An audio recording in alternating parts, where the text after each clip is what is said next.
దక్షిణ కాశీగా ప్రసిద్ధిగాంచిన వేములవాడ రాజరాజేశ్వర స్వామి వారిని మంత్రి లక్ష్మణ్, ప్రభుత్వ విప్ ఆది శ్రీనివాస్తో కలిసి దర్శించుకున్నారు.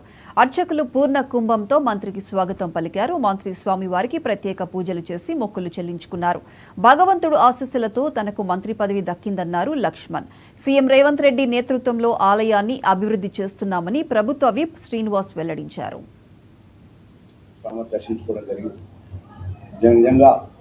నాకు ఈ జీవితానికి ఆ భగవంతుడు ఏ జన్మలో కూడా నేను ఎప్పుడు కూడా ఊహించినటువంటి గొప్ప అవకాశం నాకు దేవుడు నాకు ఇచ్చిన అమ్మవారు నాకు ఇచ్చింది.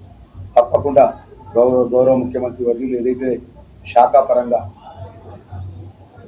ఎస్సీ వెల్ఫేర్ డిపార్ట్మెంట్ కానీ, ఎస్టీ వెల్ఫేర్ డిపార్ట్మెంట్ కానీ, మైనార్టీ వెల్ఫేర్ డిపార్ట్మెంట్ కానీ, డిజబుల్ వెల్ఫేర్ డిపార్ట్మెంట్ కానీ నాకు ఇచ్చిన శాఖలు పేదవాళ్ళకు ఫలాలు అందే విధంగా ఇందిరమ్మ రాజ్యంలో కూడా గౌరవ ముఖ్యమంత్రి గారి యొక్క నేతృత్వంలో కూడా ఈరోజు మేము పేదవాళ్ళకు ఏదైతే గత 2014 నుంచి 18 నుంచి 23 వరకు ఈ రాష్ట్రంలో ఒక రాచరిక పరిపాలన చేసి మేమే రాజులం, మేమే మంత్రులం, మాకెవరు ఎదురులేరని చెప్పి అప్పుడు ప్రభుత్వంలో పనిచేసిన పెద్దలు పేదవాళ్ళకి ఇచ్చిన మాట ఏదో అమలు చేయకపోతే మిగులు బడ్జెట్ ఇచ్చిన రాష్ట్రాన్ని మరి ఈరోజు ప్రతి నెల 1వ తారీఖు కల్లా వడ్డీలు కట్టే పరిస్థితి తీసుకొచ్చింది.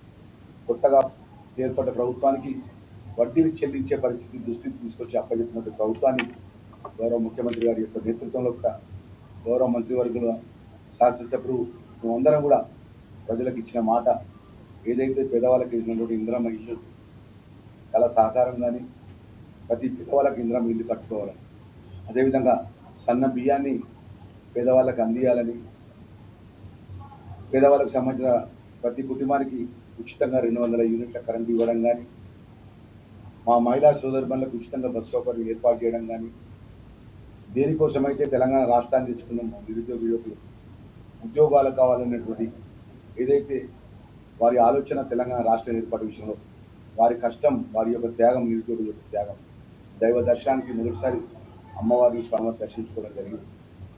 నిజంగా నాకు ఈ జీవితానికి